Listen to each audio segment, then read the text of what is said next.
Yemen ने वार कर दिया है और उसने यमन ने इजरायली जो एक जहाज जा रहा था रेड सी से, कुछ लोग कह रहे हैं भारत की तरफ जा रहा था, हालांकि अभी तक कोई उसकी क्लैरिटी नहीं मिली है। कुछ बयान इजराइल के आए थे कि वो हमारा जहाज नहीं है, लेकिन फिर पुष्टि हुई उसकी कि नहीं, ये हमारा जहाज है।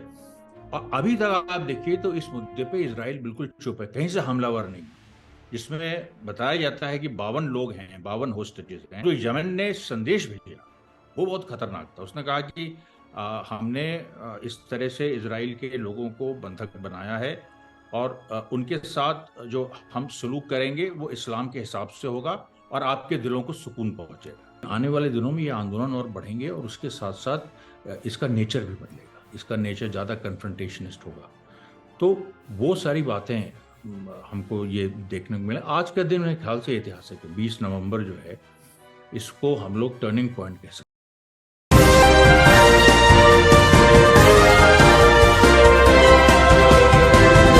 नमस्कार, आदाब। मैं खुशबू अख्तर और आज के खास एपिसोड में आप सबका स्वागत है। आज 45वें दिन पर हम आकर खड़े हैं जहां पर खूनी जंग ने नया ही रूप ले लिया है। उस रूप के बारे में बात करेंगे। उससे पहले हम आपको बता दें कि हमारे साथ मौजूद हैं अमरीश मिश्रा जी, जो लगातार इस वॉर पर लगातार जुड़े हुए हैं, बारीक से बारीक खबरों को सामने रख रहे हैं। और इनकी खासियत ये है कि ए मिलिट्री वॉर के ऊपर इन्होंने किताबें भी लिखी हैं, तो इनकी समझ से ये पूरा का पूरा जो वॉर चल रहा है उसे हम आपके सामने रखने की कोशिश कर रहे हैं। तो सर, सबसे पहले आपका पल न्यूज में स्वागत है। हैं। Thank you so much Khushboo ji for inviting me. Sir, मेरा पहला सवाल आपसे है कि अभी हमने बीते दिनों कुछ इंटरव्यू में ये डिस्कस किया था कि यमन है, हिजबुल्लाह है, लेबनान है, सीरिया है, ईरान है। हम सबको ये देख रहे थे कि सब बातें कर रहे हैं या फिर छुटपुट वारें हो रही हैं। लेकिन जब आज हम 45वें दिन पर आकर खड़े हो जाते हैं तो तस्वीर पूरी तरीके से बदल चुकी है। यमन ने इजरायली जहाज को कब्जा कर लिया है और आज ही हिजबुल्लाह ने एक 3 मिनट का वीडियो जारी कर कहा है कि we are coming. We are coming का मतलब क्या समझे, क्योंकि अब तक जो हिजबुल्लाह है वो 2000 सैनिकों को मार चुका है इजराइल के, लेकिन इजराइल इस चीज को कबूल करने के लिए तैयार नहीं है। मैं आपसे पूछना चाहूंगी सर कि जब 45वें दिन पर हम आकर खड़े हो जाते हैं तो आप कैसे देख रहे हैं यमन और हिजबुल्लाह के इस स्टैंड को? देखिए, ये जो उस बार भी हमने आपसे कहा था हम्म। कि जो बाहरी ताकतें हैं फिलिस्तीन के बाहर, उसके दो लेवल्स हैं। एक लेवल वो है जो सीधे एक्सेस ऑफ रेजिस्टेंस में है, जिसको हम लोग कहते हैं एक्सेस ऑफ रेजिस्टेंस, जिसको हमास भी कहता है एक्सेस ऑफ रेजिस्टेंस। मतलब जो एक तरह से अगर फिलिस्तीन धुरी हो गई तो उसके चारों तरफ जो फोर्सेस हैं, तो उसमें यमन है, हिजबुल्लाह है और उसमें इराक है। इराक की जो इस्लामिक रेजिस्टेंस फोर्स है इराक की, जो अमेरिका के बेसिस को वहां पर बम्बार्ड कर रही है। तो ये चार ताकतें हैं जो एक्सेस ऑफ रेजिस्टेंस है। मतलब मुख्य लड़ाई फिलिस्तीनी लड़ेंगे, लेकिन यमनी, हिजबुल्ला और जो इराक के का रेजिस्टेंस है, ये एक सहयोगी भूमिका में रहेगा, जिसमें सबसे अग्रणी भूमिका यमन इसकी सॉरी हिजबुल्ला की रहेगी। और उसके बाद जो बाहर का एक्सेस है कि रशिया है, चाइना है, ईरान है और तमाम इस तरह के देश हैं जो इसराइल का विरोध कर रहे हैं, तो वो है। अब देखिए, जो ये जो आप देखिए तो तीन घेरे बने हैं। बीच में आप एक घेरा बनाइए सर्कल, गाजा से लेके वेस्ट बैंक का। फिर एक बड़ा सर्कल बनाइए जिसमें इराक, लेबनान जहाँ हिजबुल्ला है और यमन आ जाए। और फिर एक और बड़ा सर्कल बनाइए जिसमें चाइना, रशिया, ईरान से लेते हुए जो पश्चिमी देश भी, जैसे नॉर्वे ने पास किया कि फिलिस्तीन की को एक स्वतंत्र राज्य के रूप में उसने रिकग्नाइज किया।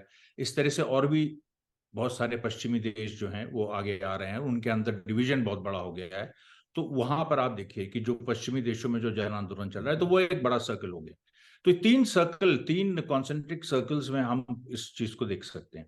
अब हुआ क्या है कि जो दूसरा कॉन्सेंट्रिक सर्कल है, जो एक्सेस ऑफ रेजिस्टेंस से सबसे नजदीक है, उसमें यमन ने वार कर दिया है और उसने यमन ने इजरायली जो एक जहाज जा रहा था रेड सी से, कुछ लोग कह रहे हैं भारत की तरफ जा रहा था, हालांकि अभी तक कोई उसकी क्लैरिटी नहीं मिली है। कुछ बयान इजराइल के आए थे कि वो हमारा जहाज नहीं है, लेकिन फिर पुष्टि हुई उसकी कि नहीं, ये हमारा जहाज है।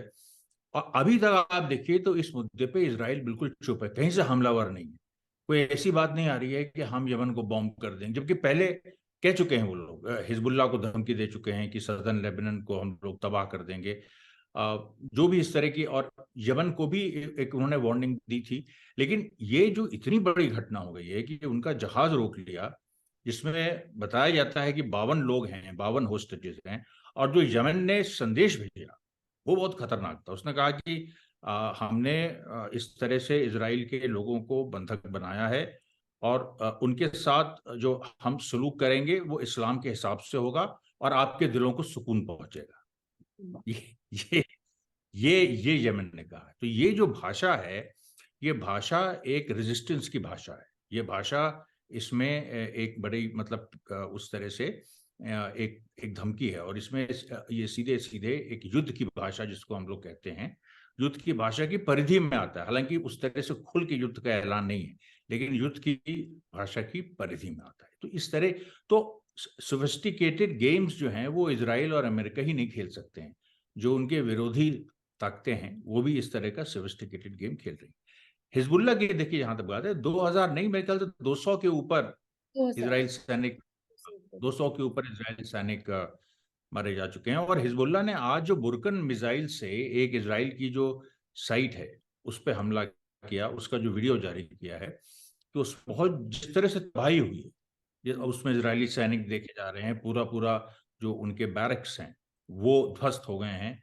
और उसमें कितने लोग मरे होंगे, कितने लोग घायल हैं, इसका केवल अंदाजा लगाया जा सकता है। लेकिन ये नहीं कहा जा सकता है कि इसमें इसमें कोई घायल नहीं है, इसमें कोई ये नहीं है, इस तरह की बात आप नहीं कर सकते। और हिजबुल्लाह ने उसके बाद जो इधर इजरायली जो गाजा में और जुल्म कर रहे हैं, जो स्कूलों को, जैसे अल फहूरा स्कूल को उस दिन टारगेट किया था और उसमें बच्चे मारे गए।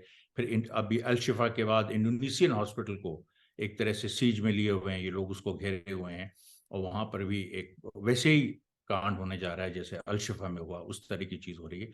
और तीसरी तरफ आप देखिए कि जो फिलिस्तीन के अंदर जो हम लोग उस दिन बात कर रहे थे, कई और ग्रुप्स हैं। आज देखिए तो डीएफएलपी का जो ग्रुप है, जो democratic front for the liberation of Palestine, उसके लोगों ने वो खुल के सामने आए। उन्होंने वेस्ट बैंक से लेके गाजा में जो झड़पें की हैं उनकी ब्रिगेड्स ने, उनके बारे में जो रेजिस्टेंस ब्रिगेड है उनकी, तो उसमें उन्होंने उसके बारे में खुलासा किया है। उसके बाद इसराइल में जो मिलिट्री सेमेट्री है, जो मिलिट्री सेमेट्री है, यहाँ पर सैनिक दफनाए जाते हैं, तो उनके जो हेड हैं, वो उनके जो डायरेक्टर हैं, उन डायरेक्टर का स्टेटमेंट आया है कि पिछले 24 घंटे में हमने 50 लोगों को दफनाया है। और there is one burial after each in in each and every year, one burial per hour, which means कि 24 घंटे अगर हैं दिन में, तो 24 लोग मारे जा रहे हैं। और आप संख्या देख लीजिए कितनी ये हो जाती है, 1000 के ऊपर पहुंच जाती है जिस तरह, क्योंकि जब से ग्राउंड इन्वेजन शुरू हुआ है तब से आप देख लीजिए तो, और ये बढ़ता जा रहा है। मतलब अगर पहले 3-4 लोग वो हो रहे थे, तो फिर अभी जाके ये मतलब ये कह रहे हैं कि हमने पिछले 48 घंटे में 50 लोगों को दफनाया है। उसके बाद आप देखिए तो जो अबू उबैदा जो हमास के स्पोक्स पर्सन है, उन्होंने आके जो खुलेआम कहा कि देखिए 383 जो टैंक्स हैं, वो गाजा जब इन्वेजन शुरू हुआ तो 29-30 अक्टूबर को, तो 383 टैंक्स जो हैं वो अंदर घुसे थे। मतलब अच्छा, और ये अल जजीरा ने सैटेलाइट इमेजरी के थ्रू पता लगाया है उन 300 ये 383 कह रहे 363 363। और उसमें जो 88 टैंक्स आज से करीब 4-5 दिन पहले 88 टैंक्स हिजबुल्लाह ने इस तरह से, मतलब सॉरी, अल जजीरा ने कहा कि 88 टैंक्स उसमें से मिसिंग है। ये परसों की बात थी। और अभी अभी अबू उबैदा ने इस चीज को कहा है कि उन्होंने 130 और व्हीकल्स मारे हैं। तो मतलब जो 363 गए थे उनमें से बहुत ही कम बच गए, ये बात उभर के सामने आई। और इसराइल तो चलिए एक वो अपने उसके वाहन क्षतिग्रस्त होते हैं तो वो पीछे हटता है और फिर वापस आता है, इस तरह की चीजें भी होती हैं। लेकिन इस मामले में इसराइल का जो वो है, जो स्टेटिस्टिक्स हैं, जिस तरह से उसको ये ऑपरेशन करना चाहिए, ये कहीं ना कहीं वो भर भरा के गिर पड़ रहा है। मतलब उसका जो एक स्ट्रक्चर होना चाहिए, एक रेगुलर आदमी है वो, उसका जो एक स्ट्रक्चर होना चाहिए कि आपके अगर वाहन क्षतिग्रस्त हुए तो उनको बाहर निकालना, दूसरों को लाना, ये एक सप्लाई लाइन का जो एक इशू होता है। और इजराइल इसमें माहिर है हमेशा से, वो इस तरह से बहुत साल, मतलब बहुत बार उसने किया है। उसको ऐसी कोई प्रॉब्लम नहीं होती है अपनी सप्लाई लाइन्स को रिप्लेनिश करने की, फिर से जो चीज़ खराब हो गई उसको फिर से भरने की। फ्यूल की उनके पास कमी नहीं है, जो फिलिस्तीनों के पास है उनका तो काट दिया गया है, उसके पास फ्यूल की कमी नहीं है, उसके पास इस तरह से कोई रेशनिंग की कमी नहीं है, उसके पास कुछ, लेकिन वो कहीं ना कहीं सिस्टम गड़बड़ा गया। अच्छा, एक और बड़ी महत्वपूर्ण चीज बात हुई कि नेतन्याहू के बेटे जो यार हैं, येर उनका नाम है, YER, तो वो मिलिट्री सर्विस में नहीं गए, जबकि वहां इसराइल में यह है कि खास उम्र में आपको मिलिट्री सर्विस में जाना होता है। तो ये मिलिट्री सर्विस में नहीं गए, उन्होंने IDF को क्रिटिसाइज किया, जो इजरायली डिफेंस फोर्सेस हैं उनको उन्होंने क्रिटिसाइज किया और कहा कि जो मेरे पिता को झेलना पड़ रहा है, कहने कहीं IDF उसके लिए रिस्पॉन्सिबल है, उसकी इंटेलिजेंस फेल हो गई, उसका ये हो गया, उसका वो हो गया। तो IDF ने पलटवार किया और कहा कि इस बार ये आप सेना के मामले में ना ही बोलिए तो अच्छा है और आप चुप रहिए। इस तरह की बात जो है, देखिए, तो इसराइल के अंदर जो सीधे सीधे जो तमाम फैक्शंस हैं, इसराइल जो नेतन्याहू सरकार के अंदर जो तमाम फैक्शंस है, एक नेशनल कोलिशन गवर्नमेंट बनाई है नेतन्याहू ने, जिसमें विपक्ष के भी कुछ लोग हैं और कुछ लोग विपक्ष के हैं जो बाहर हैं, जिन्होंने ज्वाइन नहीं किया है। एक इजराइल कम्युनिस्ट पार्टी भी है, उसने भी ज्वाइन नहीं किया है, वो भी जाके अभी अमेरिका में उसने ज्यूस के बीच भाषण दिए और कहा कि किस तरह से नेतन्याहू पूरे क्षेत्र को, इसराइल को तबाह कर रहे हैं और इनको रोकना चाहिए। इस तरह की बातचीत भी सामने आ रही है। तो मैं आज देख रहा हूं कि अभी ये खुशबू जी 3 दिन पहले, 4 दिन पहले हम लोग बात कर रहे थे तो ये हो रहा था कि इसराइल ने फतह कर लिया है और संसद फतेह कर लिया है और उसके बाद ये कर लिया है, वो कर लिया है, तो वो सब देखिए आज गायब है। हाँ। आज मीडिया भी बात ये नहीं कर रहा है, अब मामला दूसरा, अब इसराइल के नुकसान की बातें। इसके साथ एक चीज जो एक पैटर्न की तरह काम कर रही है, अगर आपने गौर किया हो तो पैटर्न ये है कि जिस तरीके से अग्रेशन के साथ बमबारी कर रहा था इजराइल, अब उसमें कमी आई है। और इसके साथ एक और फैक्टर देखने के लिए मिलता है सर कि विद अब जो अदर मुल्क हैं उसके साथ इजराइल की दुश्मनी भी देखने को साफ तौर पर मिल रही है। इन दोनों फैक्टर्स को आप किस तरीके से देखते हैं? क्योंकि अभी तक जो बात हो रही थी वो ये बात हो रही थी कि आर्म्स के को लेकर हो, फाइनेंशियल को लेकर हो या फिर टेक को लेकर हो, चाहे पेगासस का हमेशा उदाहरण दिया जाता है। तो इन सारे चीजों में या फिर मिलिट्री को लेकर उन्होंने अपने घर घर के लोगों को मिलिट्री की ट्रेनिंग दी हुई है, इस तरीके की बात करके पूरा एक सिनेरियो खड़ा कर दिया गया। लेकिन अब तस्वीर बदली है, बॉम्बिंग कम हुई है और अदर देशों के साथ दुश्मनी जैसा एक नया चैप्टर उभरता हुआ दिखता है। कैसे देखते हैं आप? देखिए, ये बहुत इंटरेस्टिंग है और मुझे उम्मीद नहीं थी कि इतनी जल्दी ये हो जाएगा। इजराइल कहीं न कहीं बहुत ज़्यादा प्रेशर में है और वो प्रेशर यूएस से सबसे ज़्यादा है, क्योंकि यूएस में में जैसे मैंने कहा था, बाइडेन एडमिनिस्ट्रेशन में, जैसे वहाँ कोई नौकरशाही नहीं है, यूएस में कोई IAS PCS नहीं है, वहाँ पर खुद गवर्नमेंट अपॉइंट करती है अपने ऑफिशियल्स को। तो जो बाइडेन ने अपॉइंट किए हैं, जो पूरा सेक्रेटेरिएट है उसका, और बड़ी संख्या में, मतलब 500,000 लोग, उसमें से कम आधे लोगों ने चिट्ठी लिख के बाइडेन को अपना विरोध जताया कि किसी भी हालत में आप इस लड़ाई को रोकिए, इसमें ये हम साथ नहीं है। उसके बाद से तब से फिर बाइडेन का भी एक एटीट्यूड चेंज हुआ, कुछ कुछ कुछ बयान आए और इसराइल पे ये प्रेशर है कि वो एक ह्यूमैनिटेरियन पॉज करे, वो बमबारी कम करे, इस तरह से। तो ये एक शुरुआत है। देखिए, अभी तो कुछ नहीं है, अभी तो इसराइल अभी हल्की फुल्की उस पे, मतलब जो उसने जिस तरह से बमबारी की है उसके मुकाबले हल्के फुल्के कह रहा हूँ, हल्का फुल्का नहीं है, अभी भी लोग शहीद हो रहे हैं। लेकिन जो हजारों लोग, या मतलब जैसे 300-400-500 लोग मारे जा रहे थे, वहां से अभी घट के वो 70-80 का इस तरह का वो आ रहा है। ये कोशिश इजराइल जरूर कर रहा है कि जितना उसके पास टाइम बचा है कि बिफोर द US सेज की रिट्रीट, उसके उसके पहले वो जितनी जगह हो सके उसमें वो मैक्सिमम नुकसान पहुंचा सके। देखिए, लॉन्ग टर्म प्लान इजराइल का बहुत सारे इसमें अलग अलग पर्सपेक्टिव हैं, अलग अलग व्यूज हैं। लेकिन एक तो ये है कि लैंड को हम कब्जा करेंगे क्योंकि उसके अंदर गैस है, और ये गाजा के अंदर, और कोई और उस ये वाटर रिसोर्सेज बहुत बड़े हैं। वाटर देखिए, वाटर रिसोर्सेज के लिए आज से 20-30 साल बाद बहुत जबरदस्त एक झगड़ा होने वाला है, क्योंकि अर्थ के वाटर रिसोर्सेज डिप्लीट हो रहे हैं। गाजा के पास फ्रेश वाटर रिसोर्सेज बहुत हैं, पीछे समुद्र भी है, और उसके नीचे गैस है जो अनटैप। तो ये भी बात हो रही है कि सऊदी अरेबिया के कुछ मतलब जो अरब मुल्क हैं वो इसलिए नहीं बोल रहे हैं क्योंकि कहीं ना कहीं उनको ये लालच दिया गया है कि गाजा को खत्म करने के बाद, फिलिस्तीनियों को हटाने के बाद कुछ उनको दे दिया जाएगा। ये लेकिन बातें बातें हैं। अरब देश इसको किसी भी तरह से गंभीरता से अभी उन्होंने लेना शुरू नहीं किया, क्योंकि अरब देश इस बात को जानते हैं कि जनता के खिलाफ नहीं जा सकते, चाहे वो जॉर्डन हो, चाहे वो सऊदी अरेबिया हो, चाहे वहां राजशाही हो, और चाहे डिक्टेटरशिप हो जैसे इजिप्ट में, वो जनता के खिलाफ नहीं जाएंगे।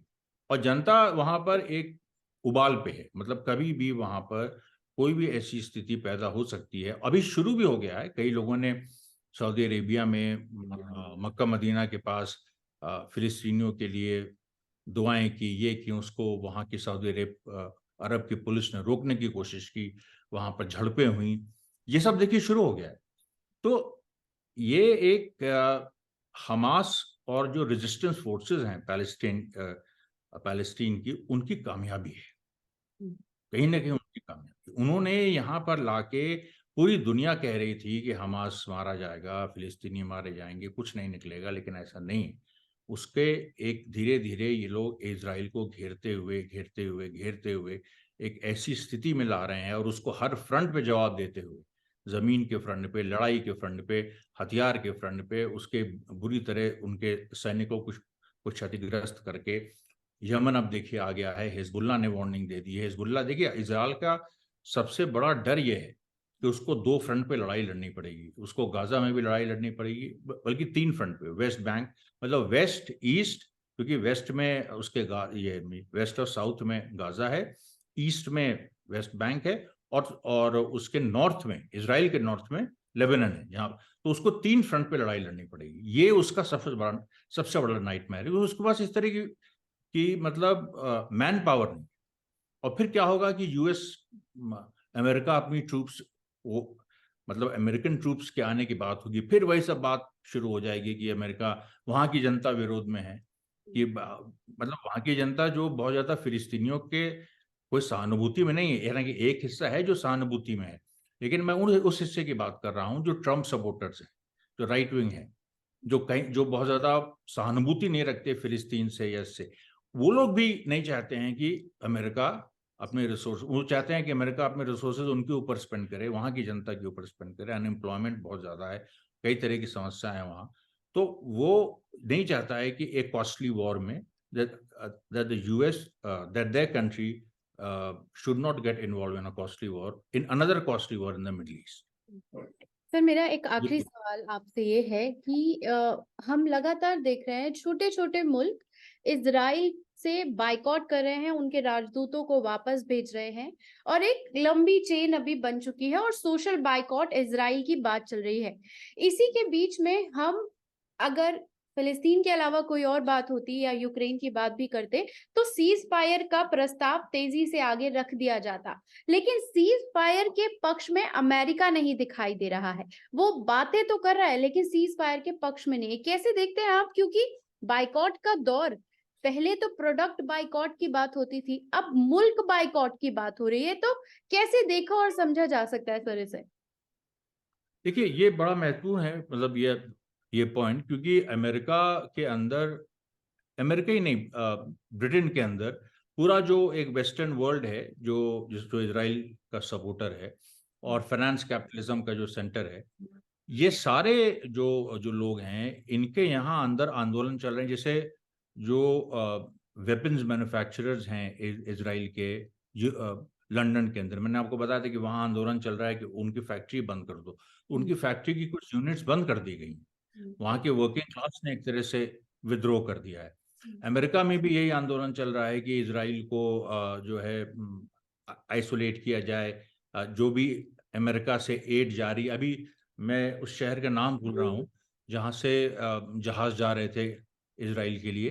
वहाँ वहाँ पर एक्टिविस्ट पहुंच गए और उन्होंने रोका। वो लोग शिप पे चढ़ गए। शिप पे चढ़ गए, उन्होंने पूरी ह्यूमन चेन शिप पे बना दी, तो वो शिप जो है निकल ही नहीं पाई। अब ऐसी स्थिति में देखिए, तो अब ये एक जनता बनाम इजराइल, जनता बनाम इजराइल अमेरिका, ये एक मतलब ऐसा लग रहा है कि जैसे विश्व की जनता एक तरफ और इजराइल और अमेरिका की जो लॉबी है वो एक तरफ। इस तरह की सिचुएशन जो है वो देखने में आ रही। ये अंतर्विरोध उभर के सामने आ रहा है। और बहुत लोगों ने उम्मीद नहीं की थी। लोग ये सोच रहे थे कि जो यूएस लेड फाइनेंस कैपिटलिज्म है या अंतर्राष्ट्रीय वित्तीय पूंजी जो है अमेरिका द्वारा, वो इतना इतना कंट्रोल कर रही है सब सारे देशों को, कोई क्रांतिकारी माहौल नहीं है, सारे आंदोलन खत्म हो गए। आर्म स्ट्रगल की बात तो बहुत दूर है, डेमोक्रेटिक स्ट्रगल्स भी सब खत्म हो गए, और पूरी तरह से एक जो सरमाएदारों का रोल और जो उनका कंट्रोल है वो पूरी दुनिया पे हो गया है।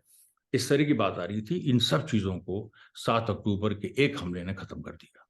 और उसके बाद जिस तरह से हमास लड़ा है, उसने सशस्त्र संघर्ष की जो बात पीछे चली गई थी, उसको वो फिर से केंद्र में आ गई है। इसका असर देखिए पूरी दुनिया पे होगा, क्योंकि इजराइल तो चलिए बहुत एक्सट्रीम फॉर्म रिप्रेजेंट करता है किसी एक फिनोमेना का, लेकिन वही फिनोमेना हर जगह है। भारत में भी है। भारत में भी जो कॉरपोरेट्स जिस तरह से रौंद रहे हैं आदिवासियों को, दलितों को, गरीबों को, किसानों को, वहां पर भी बहुत सारे आंदोलन हुए हैं, ये हुए हैं। लेकिन वो आंदोलन जिस मतलब कुछ कुछ आंदोलनों में जीत भी हुई है, कुछ में नहीं भी हुई है।